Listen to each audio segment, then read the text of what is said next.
internet. First off, I want to apologize for the weird noise in the background. I recently had a leak in my bathroom ceiling because my neighbor upstairs tub had like a leak in the faucet or something, and so it was dripping over my bathroom. But anyway, the maintenance people at my apartment complex have a giant humidifier in there to try and soak up all the moisture, and it's loud. And I kept waiting for it to go away before I filmed, but I just found out it's gonna be there all weekend, so I was like, well, just gonna have to film it in the background. Anyway, I wanted to do my January wrap-up and February TBR.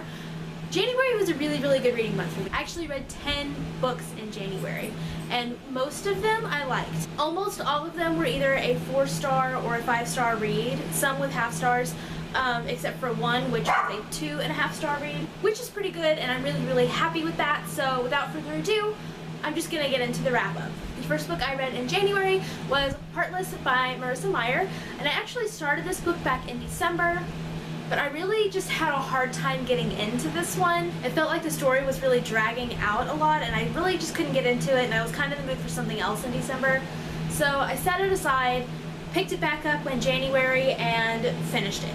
And once I got about halfway to the halfway point, which I was just shy of when I put it down in December, I got a little more into it. I did end up enjoying it. I gave it 4 stars, but it really just did drag a little bit. And as far as Marissa Meyer books go, this definitely wasn't my favorite.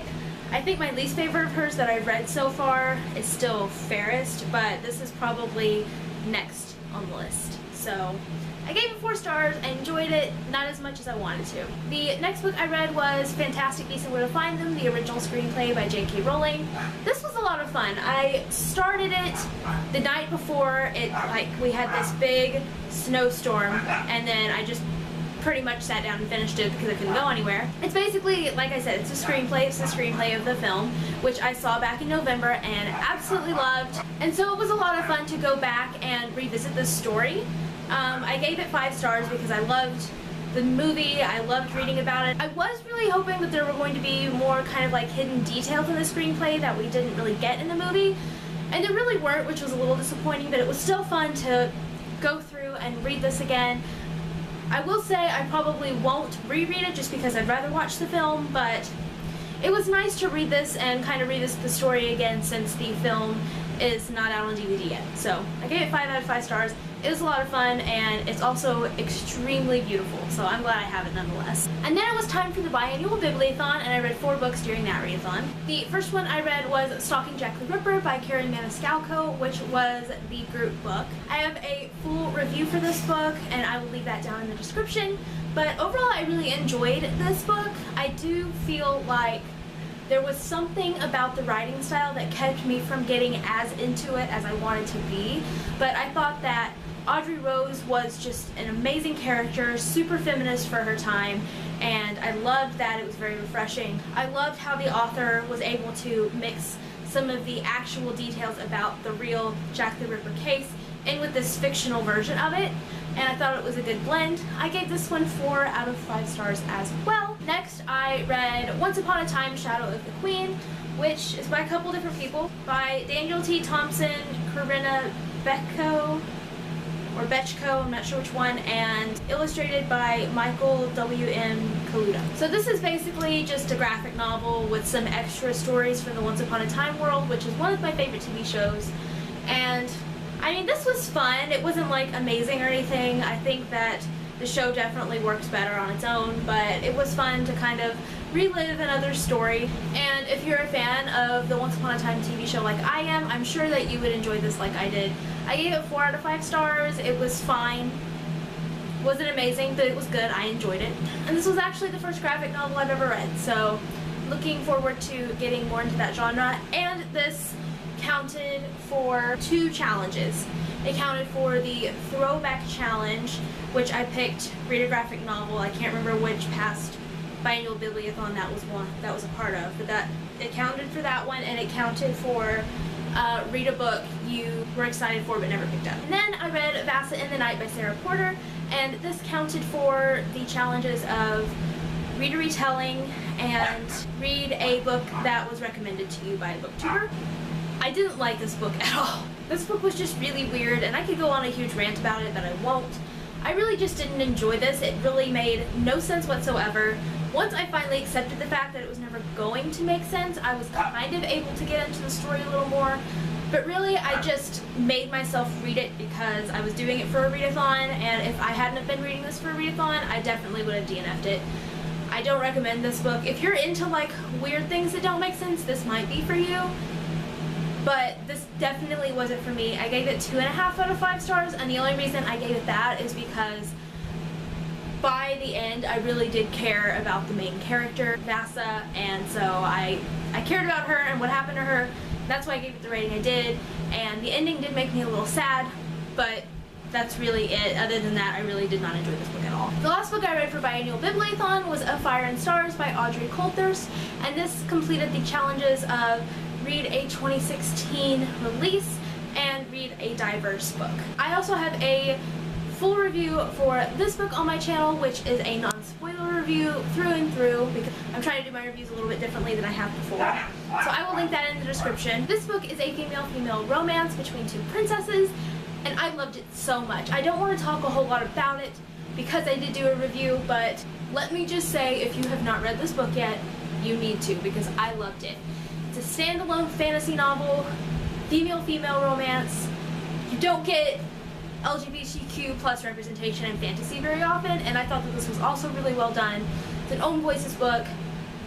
I love this book. Go read it. The next book I read was going to be for Winter Biannual Bibliothon, but I just didn't get to it during that week, so I read it between the Bibliothon and Diversathon, and that book is Siege and Storm, which is the second book in the Grisha trilogy by Leigh Bardugo. And I enjoyed this book a lot more than the first one. Not that I didn't enjoy the first one, I just liked this one more. I like the direction that the story is going in. I really liked the new characters that were introduced. I think the last book is going to be really, really interesting. I gave this book 5 out of 5 stars. I really enjoyed reading it. I read it really quickly because I got super into it. And I recommend this trilogy if you haven't read it yet. And then it was time for Diversathon, so that's where my last 3 books come in. The first book I read for Diversathon was More Happy Than Not by Adam Silvera. If you don't know what this book is about, I feel like it's better to go into it blind. I will say that this is an own voices LGBTQ plus book.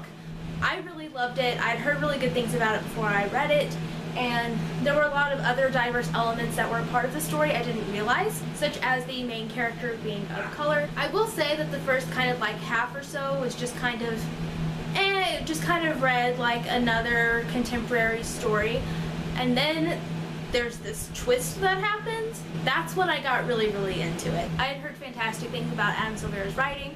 I really like him as a person, and I'm so glad that I read this book by him. I gave it 4 out of 5 stars. I highly recommend it if you haven't read it yet. The next book I read was If I Was Your Girl by Meredith Russo. This is an own voices book about a trans female named Amanda who has recently transitioned, and she is moving in with her dad to kind of start a new life at school because things just didn't go very well at her last school. I loved this book so much. I had heard really good things about it, and it definitely lived up to the expectation I had for it. I love how Meredith Russo kind of told it in terms of what was currently happening, and also showing some flashbacks to Amanda as a young kid, realizing that she was different and that she was actually a girl, and kind of in her transition process and all that kind of thing. That made it really interesting, and I just really enjoyed this story a lot. Another wonderful thing I loved about this book is the author's note in the back. Meredith Russo actually wrote 2 author's notes, one to cisgendered readers and another to trans readers. I love that she did that. It really just put everything in perspective for this book, and if you do read this book, make sure you read the author's note in the back. Another cool thing that I just thought was cool about this book is it takes place in Tennessee, which is where I live, so that was neat. But like I said, I gave this book 5 out of 5 stars. I absolutely loved it. I cannot recommend this book enough. And the very last book that I read in January, I technically finished this the day after Diversathon was over, but I started reading it during Diversathon. By the time Diversathon was over, there were only like 2 days left in January anyway, so. But that book is The Wrath and the Dawn by Renee Attier, and I listened to this book on audiobook, which I will say I'm really glad that I listened to this book on audiobook, because The names are kind of spelled in a way where I would not have known how to pronounce them, and since I listened to it on audiobook, now I do know how to pronounce them, so when I go to read the sequel, I'll know. But anyway, this book was really enjoyable. I did get really, really frustrated with the main character a lot. It's a retelling of 1001 Nights, and basically it's this world where the king marries a different girl. I think it's every night that he marries a different girl, and then by the time dawn comes, he murders his wives. So it's about this girl named Sherazade who volunteers to become the king's next wife because she wants to enact revenge on him because one of his other wives that he killed was her best friend. And she ends up living past the dawn she would have been killed, but she kind of starts to fall for him too. I got really, really frustrated with the main character at times, as you can probably imagine, but by the end, I was less irritated, and I am really looking forward to reading the sequel, The Rose and the Dagger, because this is a duology, and seeing how the story wraps up. But I ended up giving this 4 out of 5 stars. There were also times when I was listening to the audiobook that my mind kind of wandered off a lot, so I wonder if I had read the book, if that would have happened or what, but I really did like Renee Audier's writing style as well, and so that was a plus. 4 to 5 stars. I'm looking forward to reading the next one. So we'll see how that goes. So that's everything I read in January. This video is going to be so long, I am so sorry. But now we're on to my February TBR. A couple of things are happening in February. Right now I am currently reading 4 books, which is crazy. One of them is on audio at least, but I'm currently reading 4 books. I'm also participating in something called Feminist Lit February, where you are supposed to read kind of feminist books, and there are 5 challenges for that, so I'm participating in that as well. But first, I'm going to start with the books that I'm currently reading. I am, of course, still reading Little Women by Louisa May Alcott, like I have for months and months and months. And I did make some progress on this last month, so I'll just keep reading a little at a time until I finally finish it. I'm also currently reading Red Queen by Victoria Aveyard, which was on my TBR for last month. And I started reading it after Siege and Storm, but then when it was time for Diversithon, I put it down.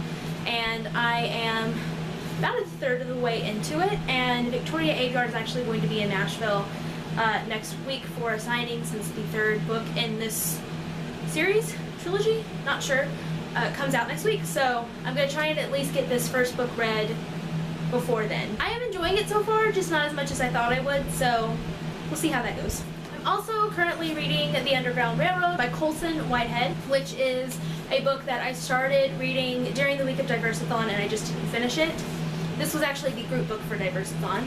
I am about a third of the way into this one as well. I'm really enjoying it. It's very different from what I usually read, which I think is a good thing because I would like to kind of branch out of my comfort zone a little more often. The protagonist is this slave named Cora, and it's about her escaping with another slave on the plantation, Caesar. And in this book, the Underground Railroad doesn't work the way that it actually did. It's actually a legitimate railroad. And so I think that's interesting how he has been mixing kind of those two things together. I'm really enjoying it so far. I can't wait to finish it. The last book I'm currently reading, I'm actually listening to on audio, but I have a physical copy as well. Basically, I enjoy listening to The Wrath and the Dawn so much on audio that since I have a little bit of a commute to work, I decided to start checking out more audiobooks from my library. The audiobook that I picked out to read was Dorothy Must Die by Danielle Page. I've had this book for a really, really long time and never really picked it up, and it's kind of getting to the point where I either need to pick it up or I need to get rid of it. So when I saw that they had the audiobook for this, I was like, maybe I should pick that up. I just started it today, so I'm only on page like 19 or 20. I'm not very far into it, but so I don't really know how I feel about it yet. But I am looking forward to seeing what I think about this book. Since I believe it's kind of it's sort of a retelling of The Wizard of Oz. I don't really know if you would call it a retelling, but it's supposed to take place in Oz, and The Wizard of Oz is actually my favorite classic, so I'm curious to see what I think about this one. Now on to my TBR for Feminist Lit February. Like I said, there are 5 challenges.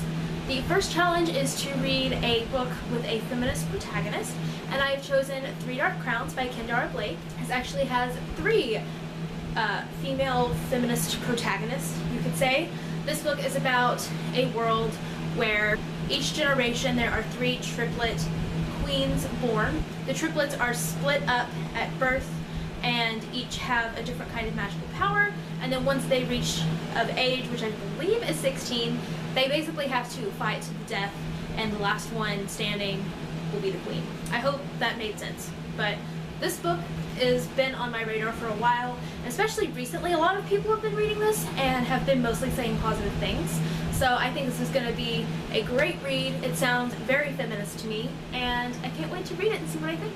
The next challenge is to read a book that is feminist nonfiction. So I have chosen I Am Malala, the girl who stood up for education and was shot by the Taliban. And this is Malala's memoir. This was actually on my TBR for Diversathon, and it was one of the ones that I didn't get to, so I decided to put it on for Feminist Lit February because I still really want to read this book, and there is no time like the present. The next challenge is to read a diverse book, preferably own voices, and so the book I've chosen is Our Own Private Universe by Robin Talley. I believe this book is own voices. It just came out this week, and it's one that I've been really looking forward to reading, and the protagonist in this one is bisexual. I believe it also takes place at a church camp, which I find really interesting. Other than that, I don't know a whole lot about the plot or anything, but I'm really looking forward to reading this. I don't think I've actually ever read a book where the protagonist was bisexual, so I'm looking forward to getting that different kind of perspective. Plus, I just love the colors of this book cover. It's so pretty. The next challenge is to read a book by an author who identifies as female, non-binary, or gender fluid. So the book I chose for this is one that I really wanted to read in February anyway, so it worked. That is Ruin and Rising by Leigh Bardugo, which is the last book in the Grisha trilogy. I really want to finish up the Grisha universe books this month, and so I was glad that I was able to work this book into this reading challenge. And the last challenge for Feminist Lit February is to read a book that's recommended by a feminist. And so I basically have two books for this challenge, and I got both of these ideas from Jane from It's Jane Lindsay, who is hosting this readathon reading challenge. Not really sure what to call it. And in her video description of her TBR video, she had a huge list of recommendations, and so I just picked some from that. They're both books I've already read before, but they're ones that I've wanted to reread. So the first one is We Should All Be Feminists by Chimamanda Ngozi Adichie. I read this last year. I loved it. It's super short. I've been wanting to give it another read, so this just seems like the perfect opportunity to do that. And the last book for Feminist Lit February is one that I also wanted to read this month, and it's another one that was one of my favorite books from last year, and it was on her list. That is Six of Crows by Leigh Bardugo. Even though this book is told from multiple perspectives, I would definitely consider this a very feminist book, just by the way that the females in this book are represented, and the fact that Leigh Bardugo herself is just a kick-ass female feminist lady, and I love her. But I wanted to give this a reread after I read Ruin and Rising, before I read Crooked Kingdom, which is the last book on my TBR for the month. I'm hoping I'll get to this one. This one might have to wait till March, but I'm hoping to get to this one if I can get through all these other books. But I want to reread Six of Crows first because I read this before I started reading the Grisha trilogy, and even though I pretty much understood, everything that was going on, I feel like if I reread this after reading Ruin and Rising, I'll pick up on a lot more, and it'll also just be a really good refresher to read before I pick up Crooked Kingdom. Woo! Am I going to be able to read 11 books this month? I don't know. I read 10 last month, so I don't know.